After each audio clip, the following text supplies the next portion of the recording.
In an astonishing revelation that has shaken the culinary world to its core, it is now confirmed nobody likes pizza. This may come as a shock, given the apparent ubiquity of this dish in practically every corner of the globe. From New York to Naples, from Tokyo to Timbuktu, the round, ostensibly cheese-laden concoction has been the subject of widespread disdain. The question we must ask ourselves is, why do we keep pretending otherwise? Despite the mounting evidence, many continue to partake in the global conspiracy of promoting pizza's supposed popularity. Pizzerias, some say, are merely elaborate fronts for the world's most extensive exercise in taste bud deception. How else can we explain the countless pizza parties and the so-called pizza nights that populate social calendars everywhere? The denial runs deep, and it's time to peel back the layers of this doughy deception.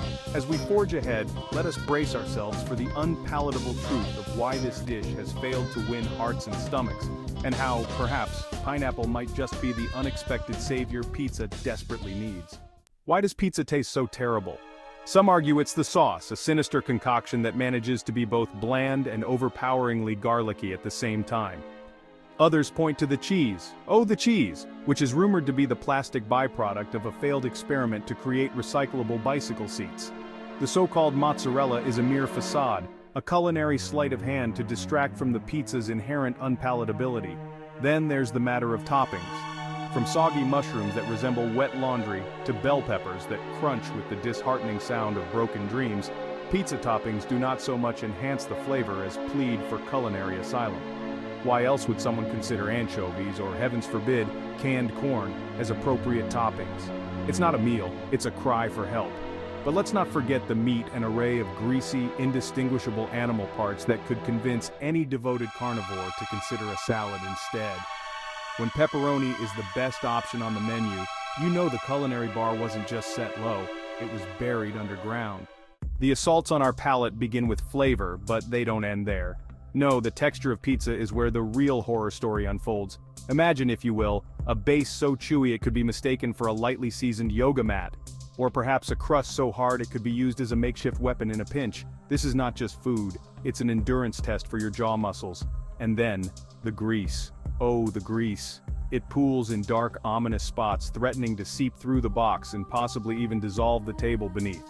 Eating a slice of pizza is less a dining experience and more a gamble with your laundry, as each bite promises a potential oil stain to remember the meal by.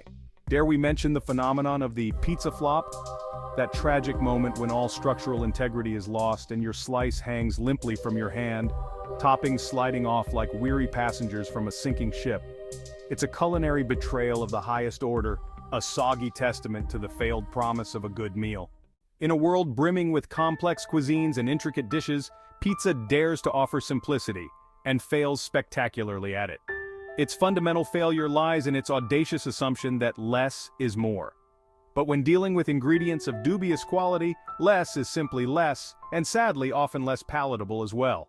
Consider the classic margherita pizza, an offering so Spartan it borders on the ascetic. A smear of sauce, a sprinkle of cheese, and a few lonely basil leaves. This is not a recipe. It's a cry for culinary creativity.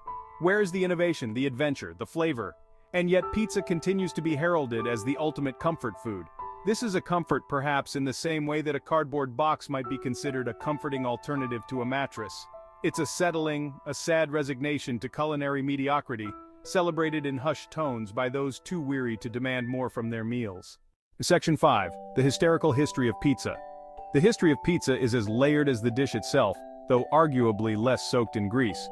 Legend has it that pizza was first created as a practical joke by a mischievous Italian chef who, after a particularly challenging day in the kitchen, decided to serve his least favorite customers a flatbread topped with scraps from the floor of his pantry. Little did he know, his culinary prank would one day become a global phenomenon. This origin story, while apocryphal, highlights the absurdity at the heart of pizza's rise to fame. How did a dish born from culinary spite become the darling of the food world? The answer may lie in the human love for tragedy, or perhaps in the universal appeal of low expectations. As pizza spread across continents, it morphed into various forms, each more disappointing than the last. From the deep dish pizza, which could double as a life raft in a pinch, to the thin crust variety which offers the joy of shattering into 1,000 pieces at first bite, the evolution of pizza has been a study in how not to impress diners worldwide. Section 6. The culinary missteps. It's not just the base elements of pizza that invite criticism, it's the entire gastronomic ethos it represents. Pizza, in its many forms, has attempted to be everything to everyone, and in doing so has become nothing to anyone. It's a jack of all trades in the culinary world, master of none. The attempts to diversify pizza have only deepened its identity crisis. There are dessert pizzas, breakfast pizzas, and even, in a bewildering twist that defies all logic, sushi pizzas. Each variation strays further from mediocrity into the realm of the bizarre, leaving one to wonder if there is any culinary misstep pizza will not make. Consider the stuffed crust innovation, where cheese is unceremoniously shoved into the pizza's rim, turning a simple meal into a dairy overload with the subtlety of a freight train. Or the trend of pizza within a pizza, a concept so recursively disappointing that it serves as a metaphor for existential despair. Section 7. Pineapple, the unlikely hero. In this culinary landscape of despair there emerges a beacon of hope, a hero as unlikely as it is controversial: pineapple. Yes, pineapple, the much-maligned pizza topping that has divided households and ended friendships. In the dreary world of pizza, pineapple offers a glimpse of redemption, a sweet and tangy promise of what could be. Imagine, if you will, a slice of pizza not as it is, but as it could be. A dish where the zesty sweetness of pineapple cuts through the greasy monotony, offering a burst of flavor that elevates the whole from a mere meal to a culinary experience. Pineapple, with its bold defiance of pizza norms, dares to dream of a better dish. It's a controversial stance, to be sure, but in the face of pizza's myriad failings, perhaps controversy is what we need. Perhaps it's time to embrace the pineapple, not as a mere topping, but as a symbol of culinary innovation, a sweet, tangy beacon of hope in a sea of mediocrity. Section 8. Conclusion. A new dawn for pizza. As we stand at this gastronomic crossroads, it's clear that the road to redemption for pizza is fraught with challenges. But it is a journey worth taking. With pineapple leading the way, there's a chance to reimagine this global staple, to transform it from a universally derided dish to a beloved culinary masterpiece. So let us cast aside our preconceptions and our culinary biases. Let us rally behind the pineapple, embracing its capacity to rescue pizza from its own tragic history. Together we can forge a new path, a delicious rebellion against the mundane. It's time for a new dawn for pizza, a dawn where flavor, innovation, and a little bit of tropical fruit can lead us to a brighter, tastier future.